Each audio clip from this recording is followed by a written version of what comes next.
the hot seat today, I have Ali Mosher, author of the High School Survival Guide for Teenage Girls. Now, you might notice a similarity in surnames, and yes, I have to admit, she is my daughter, but not too much bias going on here. Now, the book, Ali, you released it 2 years after you left high school, and I know as your mother, I saw you working on it, you put an awful lot of effort into it, and it was 2 years of writing, photo shoots, laying out, before you finally published. What drove you to work so hard after finally finishing high school?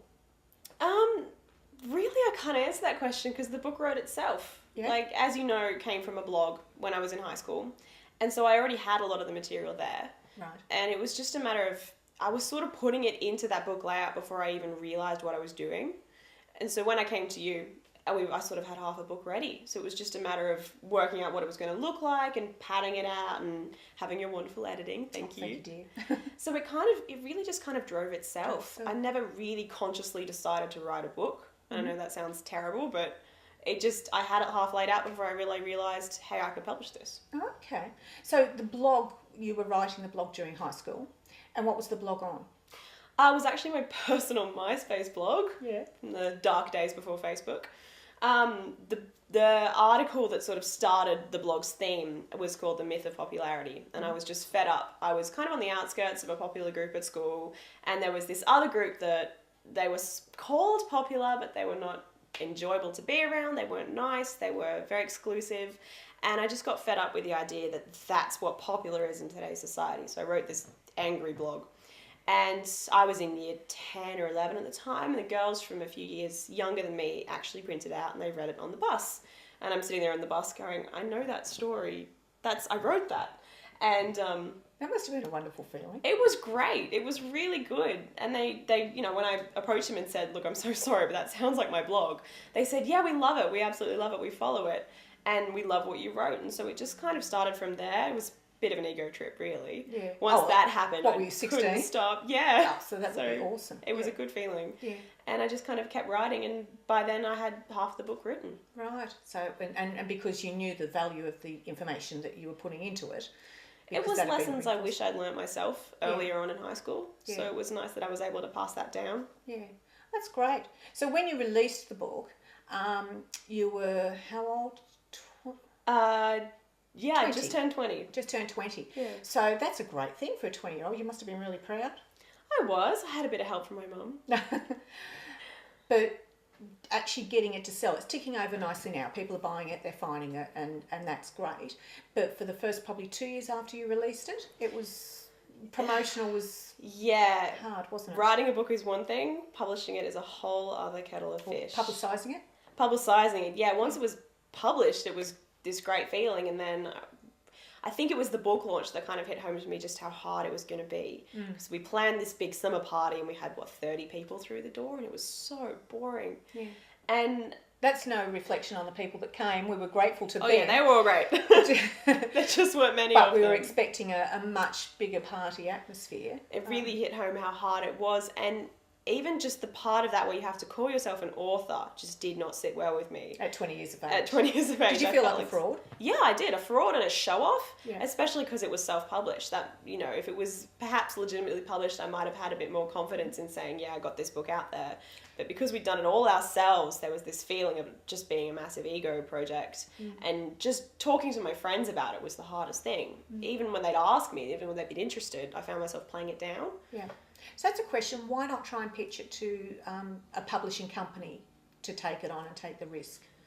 It kind of never got to that because, as it were, you saw it before anyone did and you said, I want the rights to that. That's true. I suppose, as your mother, I was frightened that it would go to a publishing company and they would want to put their spin on articles, and I knew what you were doing, and I as a mother, and as a mother of two teenage girls who had felt the benefit of a lot of the lessons you'd learned, I felt it needed to be pretty much released as you'd written it. I didn't want to see it tampered with. So I suppose that was... Thank you. Yeah, no, I felt it was worth doing that. It was better. I could do it my own way. I could use, I had a friend who was the photographer for the book, and I could just get that all together myself. And that was a fun project, casting the models and doing the shoots and everything. That was really interesting and really enjoyable. And it also, because I was learning graphic design at the time, laying it out taught me InDesign and everything. So having that control over the project was really interesting, because had I passed off the manuscript to a publisher, Tracy might not have been involved, Ben probably wouldn't have been involved, and Darren probably wouldn't have gotten even a look in. So it was nice to do it on my own terms, create it how I wanted it, and then just release that how it is. And I think there's a few things, well, there's a lot that I would change now, having learnt and from the experience, but I'm still really glad I got to put it out there as it was and as we liked it. Yep. So would you rewrite it? I know you're looking at a couple of smaller books based on some of the sections in the book. Would you consider rewriting this or re-releasing it? I think if I were to rewrite it now, I'd have to consult with someone younger, which is terrible. Because you're how old now? I'm only 22, but I'm out of touch already. Yeah. You know, I'm 5 years out of high school, and already the whole high school experience has changed completely. Well, you weren't using Facebook at 15, were you? No, I wasn't. No. I didn't get Facebook till I graduated. So Really? the whole, even the Facebook experience, because we were all on MySpace and That's true. Bebo and all that. So even social media has changed completely. Well, when you graduated high school, it was only a couple of years ago, but the iPad hadn't even been released then. Oh my gosh, are you serious? Yeah. I feel so old. You are. So the next book, so you're not looking at redoing this at the moment, but the next books, I know you're working on some smaller books. Yeah. Tell me about those. Well, the point of the High School Survivor Guide was actually it's split into 6 sections, and so that it was easier for the girls to find exactly what they're looking for. So the sections in that book are school life, home life, social life, love life, work life, and inner life, which is your sort of self-esteem, confidence kind of things. And that was my favourite section. That's where it all started. So part of the feedback was, I really like your essay writing advice and your exam tips. So I thought that I would do some of the sections as their own books and really expand on them. So right now I'm working on school life. So it's got some of the exam advice and working with teachers and dealing with nerves from the book, but I've also covered making speeches and organisation and study techniques, the whole lot. So if you're not interested in the rest of it and you just want to get through high school in the academic sense, that's the book for you. Okay. So I'm going to keep working on the sections, and I'm not sure how many will actually translate well into their own book, but definitely.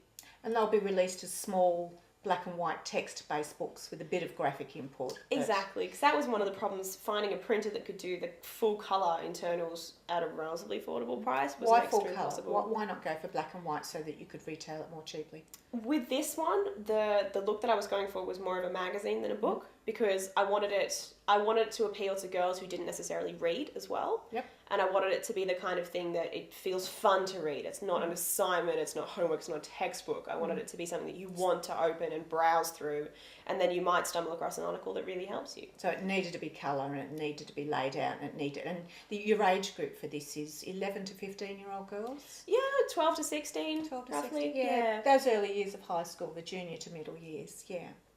Yeah, so it had to be fun and colourful and something that you'd actually want to open and read, because I noticed a lot of the books that I read in high school that were giving me advice were written by psychologists in their 40s, and they were black and white and just a lot of text, and I found that boring. I couldn't relate to it. Yeah. I didn't feel connected with, so I kind of designed it from that experience of having looked at these advice books as a teenager and not really getting much out of them. Yeah, okay, good stuff.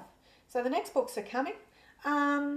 Uni, now since you've left high school, you were lined up to go to uni, you had a scholarship, and you didn't take it. No, that was that was a decision that surprised a few people. Yeah. I was signed up for an advertising degree, and it was sort of as close to what I wanted to do as I could get out of a uni degree, but it just wasn't quite what I wanted to do. And I thought about myself in the advertising industry, and I'm just not cut out for it. I think you have to be really thick-skinned, and I'm certainly not. I looked up a private college. Someone recommended private study, online study to me, and I looked it up, and the Commercial Arts Training College in Sydney were doing a graphic design course, and it was exactly what I wanted to learn. Like, if I could have designed a course for myself, it would be that course. Yeah. And I thought, I don't need to go to uni. As long as I'm studying, it doesn't matter if it's uni or TAFE or what, I just have to learn. As long as you're learning something. As long as I'm learning, developing my skills, why does it specifically have to be uni? Yeah. And the course I was doing, I'm sure I would have been fine at uni, but studying online and studying a Certificate 3 and now a diploma, I've almost finished my diploma. It What's allowed your me. diploma? It's Quantum College, Interactive Digital Media, so web design and that kind of thing. So that's been really good. Doing the graphic design first has set me up for the web design. It's all been really interesting, but of course the industry moves so fast it's out of date already. Doesn't it just? But it's been good to learn. Yeah. But yeah, I just thought I could still work full time, I could still travel. I probably wouldn't have been able to release that book if I'd been studying at uni. I No. wouldn't have had the time or the money. No, that's true. So it's worked out really well for me. And I might go to uni one day, but right now I'm happy with what I've learned online in my pyjamas. Good for you. It's been good. Good for you.